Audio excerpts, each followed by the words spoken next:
Hai, Assalamualaikum warahmatullahi wabarakatuh. Perkenalkan, nama saya Iftita Hairiyah, NPM 719710369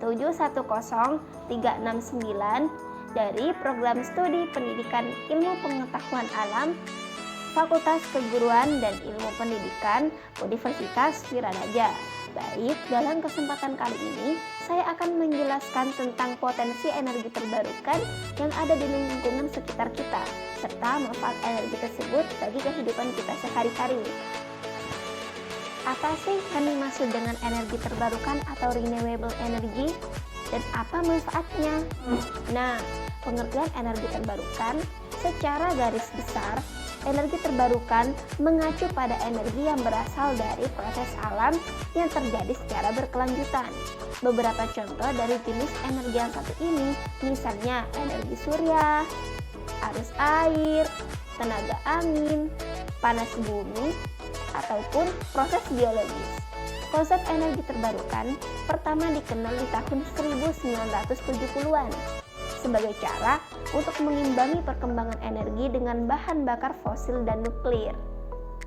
Karenanya, istilah energi terbarukan pun digunakan karena sumber energi yang digunakan dapat dipulihkan secara alami dengan cepat serta prosesnya berkelanjutan. Dengan begitu, bahan bakar fosil dan nuklir pun tidak termasuk ke dalam definisi tersebut. Ketika istilah ini pertama kali diperkenalkan, para ahli memutuskan untuk mendepak tenaga nuklir dari definisi energi terbarukan. Hal ini karena persediaan uranium 235 dipandang memiliki batas dan butuh waktu lama untuk dihasilkan kembali secara alami. Hanya saja, para pakar nuklir menyanggah dengan argumen bahwa nuklir apabila digunakan sebagai bahan bakar fast breeder reactor (FBR) atau reaktor pembiak cepat dapat dikategorikan ke dalam energi berkelanjutan. Pasalnya, bahan bakar nuklir mampu beranak hingga ratusan atau bahkan ribuan kali lipat. Oleh karenanya, para ahli yang menentang nuklir lantas lebih sering menggunakan istilah energi berkelanjutan sebagai padanan dari energi terbarukan demi mempertahankan argumen mereka. Ini sekilas tentang pengertian dari energi terbarukan. Nah, sekarang berbagai jenis sumber energi berkelanjutan atau terbarukan adalah sebagai berikut. Yang pertama, energi panas bumi. Energi panas bumi ini berada di pusat bumi yang dapat dimanfaatkan sebagai sumber tenaga pembangkit listrik, sumber panas, dan juga pompa panas. Nah, energi surya atau energi matahari. Nah, energi surya ini dikumpulkan dengan sel surya, penara surya, oven surya, atau pompa panas untuk berbagai kebutuhan. Kebutuhan seperti penghasil listrik, pemanas bangunan, pemanas air, seperti dalam cara kerja pompa air tenaga surya, hingga pemanas makanan. Yang ketiga, tenaga angin. Nah, tenaga angin ini diperoleh dengan memanfaatkan turbin angin agar mampu menghasilkan energi melalui kecepatan angin. Besaran energi angin ini meningkat jika kecepatan angin juga meningkat. Yang keempat, yaitu tenaga air. Tenaga air ini dimanfaatkan sebagai pembangkit listrik lewat pemanfaatan bendungan atau dam, metode mikrohidro, dan metode run of the river. Oke, yang kelima adalah biomasa. Nah, biomasa ini merupakan sumber bahan bakar yang berupa organisme maupun hasil dari proses metabolisme hewan seperti kotoran hewan untuk menghasilkan bahan bakar bio atau biofuel. Biasanya biomasa dibakar agar mampu melepaskan energi kimia yang terkandung di dalamnya. Jenis bahan bakar yang dihasilkan misalnya biodiesel, biogas, dan bioetanol.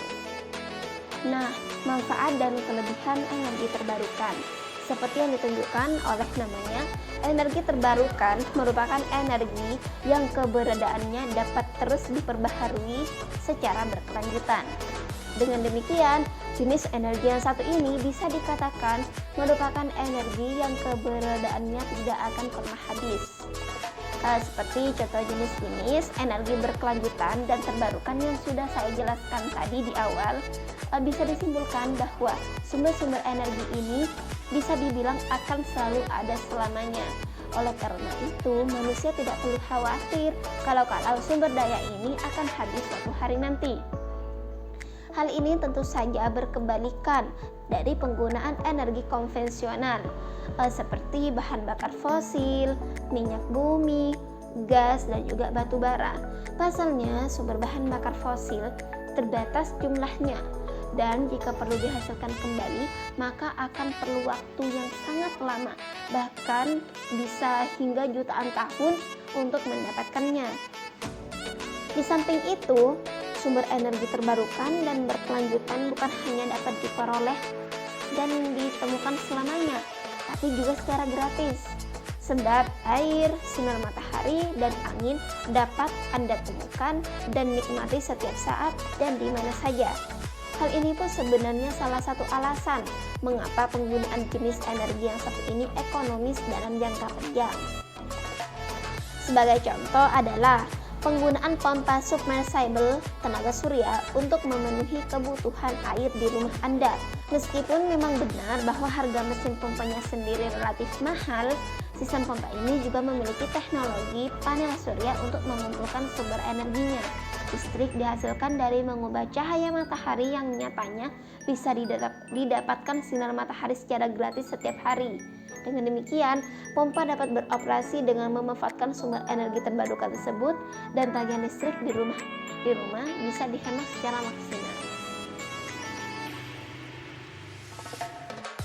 Nah, potensi energi terbarukan yang ada di sekitar kita, yaitu kita bisa melihat dalam pemukiman perkotaan biasanya terdapat sampah-sampah yang sangat banyak.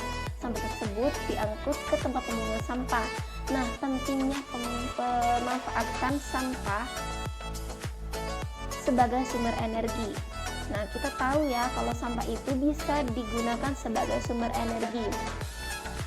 Kita menyadari sampah mempunyai potensi energi biomasa yang dapat kita konversikan menjadi energi lain. Salah satunya bisa menjadi energi listrik, tetapi juga tidak tertutup peluang untuk bisa kita manfaatkan menjadi biofuel. Nah, biofuel itu apa sih? Nah, biofuel merupakan bahan bakar yang mengandung energi dan komponen yang diperoleh dari tanaman atau biomasa. Dapat berupa bahan bakar yang murni berbahan minyak nabati atau lemak hewani atau campuran antara minyak solar yang dihasilkan dari minyak mentah fosil dengan ester metil asam lemak fame yang berbasis minyak nabati atau hewani. Nah, terdapat beberapa teknologi yang dapat kita manfaatkan untuk mengolah sampah tersebut. Nah, selanjutnya dapat kita manfaatkan untuk menjadi gas, pelet yang bisa menggantikan batu bara, dan biofuel. Pemanfaatan tersebut tergantung dari teknologi yang digunakan dan diakui bahwa teknologi pengelolaan sampah ini masih cukup mahal. Mungkin itu saja penjelasan dari saya mengenai potensi energi terbarukan yang ada di lingkungan sekitar serta manfaat energi terbarukan tersebut dalam kehidupan sehari-hari. Kurang lebihnya mohon maaf. Wassalamualaikum warahmatullahi wabarakatuh. See you.